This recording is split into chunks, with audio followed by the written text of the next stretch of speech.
Bueno, vamos a ver un poco sobre los estados de agregación. Los estados de agregación son los diferentes estados físicos en que se puede encontrar la materia. Si vamos al ejemplo del agua, yo coloco el agua en el congelador y se solidifica formando el estado sólido que nosotros lo conocemos como hielo. Si saco el hielo de la heladera, lo dejo un rato al sol, se empieza a derretir y se transforma en estado líquido. Si ese estado líquido lo pongo en una olla y lo caliento, se empieza a evaporar y se transforma en vapor, que es estado gaseoso. Bueno, o sea, el mismo material yo lo puedo ver en tres estados físicos distintos, que es estado sólido, estado líquido, estado gaseoso. Bueno, entonces, la materia se puede encontrar en cualquiera de los tres estados. Normalmente se le dice estado de agregación a temperatura ambiente, es decir, cada material a temperatura ambiente va a tener un estado de agregación que le es característico. A temperatura ambiente, pongámosle 20 grados y una atmósfera de presión, que es la presión normal, el agua está en estado líquido. El acero está en estado sólido. Bueno, así hay un montón de materiales. El gas oxígeno, o sea, el oxígeno, el nitrógeno y el hidrógeno son todos gases. A temperatura ambiente están como gas. Si yo quiero obtener oxígeno en estado líquido, tengo que cambiar las condiciones, ir a una temperatura muy baja, que es menos de 200 grados bajo cero, bueno, para obtenerlo en forma líquida. Entonces, ¿qué quiere decir esto? Que la materia se puede encontrar en tres estados físicos diferentes, a los cuales se denomina estado de agregación. Uno es el estado sólido, el otro es el estado líquido y por último el estado gaseoso. Cada estado tiene sus características. Por ejemplo, en el estado sólido, de los tres, es el estado donde menor energía cinética tiene el sistema, la materia. Entonces, el estado sólido es el de menor energía cinética. Las moléculas no se mueven en el estado sólido, sino que solamente vibran, pero no se llegan a mover, no tienen esa libertad de movimiento. La energía cinética es muy baja. Esto se refleja a través de la temperatura, porque la temperatura me da una idea del grado de energía cinética que tiene. Además de esto hay que decir que la fuerza de atracción entre las moléculas es mayor. Generalmente las moléculas tienden a estar más juntitas, más ordenadas. Por lo tanto, los sólidos suelen tener una densidad mayor. Salvo el agua, que es un caso puntual. Pero el resto de los sólidos, la gran mayoría o casi todos, tienen mayor densidad. Porque al estar más atraídas las moléculas, en un mismo volumen hay más moléculas, hay más masa. Eso hace que sean más densos los sólidos. Son más densos porque está toda la masa más juntita, porque la fuerza de atracción es mayor. No se mueven, sino que vibran. Por ejemplo, bueno, van a ver que muchas veces cuando se escucha un ruido fuerte, o mismo la guitarra que suena, van a ver que algunos objetos como que vibran. Vibran porque bueno, perciben la onda. Bueno, estos serían los sólidos. Después tenemos el estado líquido. Los líquidos y los gaseosos tienen algo en común, que ambos se los considera dentro del grupo de los fluidos. Cosa que los sólidos no. Los sólidos no son fluidos, es decir, no fluyen. Me olvidaba agregar también que los sólidos tienen volumen y forma propia. Un sólido, por ejemplo el celular o el reloj o el fibrón, que en estado sólido tienen su forma propia. O fíjense el hielo cuando lo sacan, que tiene un cuadradito que se queda ahí firme, tiene una forma, un volumen propio.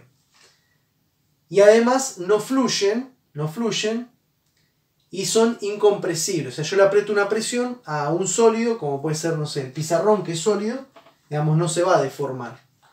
En cambio, los líquidos y los gaseosos están dentro del grupo de los fluidos. Fluidos significa que fluyen, es decir, que cuando yo los saco del recipiente que los contiene, se van a desparramar. Además, cuando yo les aplico una presión se deforman, digamos, y no vuelven a su estado natural, no se retraen. Entonces, pero a su vez, si bien los dos son fluidos, no son exactamente iguales.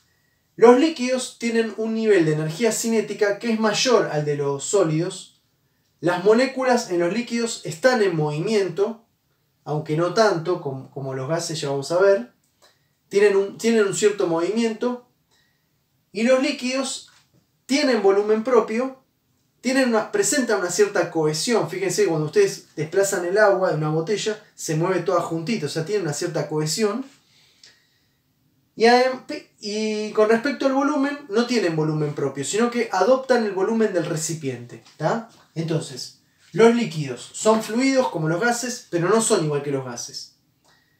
¿Por qué no son?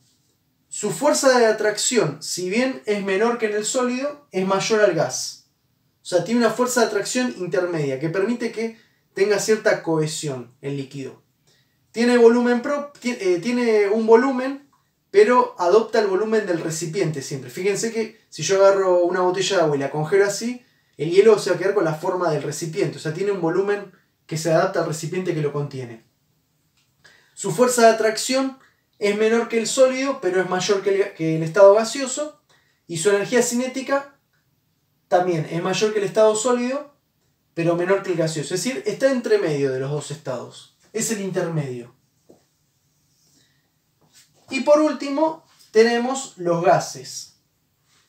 El estado gaseoso, de los tres estados, es el que menos interacción tiene entre las moléculas. A tal punto que se dice que la interacción entre las moléculas es prácticamente nula. ¿Esto qué significa? Al tener una interacción prácticamente nula entre las moléculas están mucho más espaciadas en el estado gaseoso.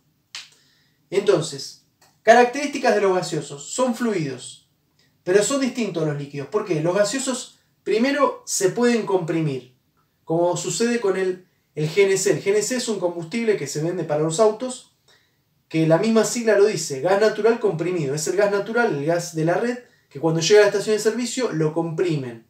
Entonces, el estado gaseoso se puede comprimir, cosa que en el líquido y el sólido no se puede. Segundo, la fuerza de interacción entre las moléculas es prácticamente nula, lo que lleva a que las moléculas estén muy distanciadas entre sí. Adopta el volumen del recipiente, pero en realidad siempre tiende a ocupar todo el volumen posible, porque las moléculas tienden como a alejarse, entonces trata de ocupar todo el volumen posible. Su energía cinética, que es esta, es mayor al líquido y mayor al sólido. De los tres estados es el que mayor energía cinética tiene. Al presentar mucha energía cinética, sus moléculas están en movimiento y colisionan entre sí. Inclusive también colisionan con las paredes del recipiente. Y obviamente, como las moléculas están mucho más alejadas, en un determinado volumen va a haber mucho menos masa, por lo tanto su densidad es mucho menor. O sea, son los menos densos de todos. Bueno, un ejemplo, mira, si yo agarro un envase de desodorante, ¿no? Que adentro tiene un gas. Si lo pongo a una fuente de calor, lo que va a suceder es que yo al entregarle calor le voy a estar entregando energía. Esa energía, cuando es tomada por el gas, se transforma en energía cinética. La energía cinética es un tipo de energía en la cual las moléculas se empiezan a mover. O sea, según la masa se empiezan a mover. Al mover empiezan a chocar entre sí y el gas tiende a expandirse, a ocupar mayor tamaño. Llega un momento que si el recipiente es rígido y el gas empieza a hacer fuerza hacia todas las direcciones, empieza a ejercer una presión. Que puede ocurrir que el aluminio del envase de desodorante no lo pueda resistir y reviente. Por eso los desodorantes, cuando están llenos o tienen contenido adentro, tiene gas, si lo ponen fíjense que dice ahí, no exponer a la fuente de calor, pues si yo expongo a una fuente de calor, pasa esto, digamos, aumenta la energía cinética, empiezan a colisionar las moléculas, se expande, aumenta la presión y puede llegar a reventar el envase. Bueno, esto es un breve repaso de los tres estados físicos, los tres estados de agregación, sólido, líquido y gaseoso, cada uno con sus características.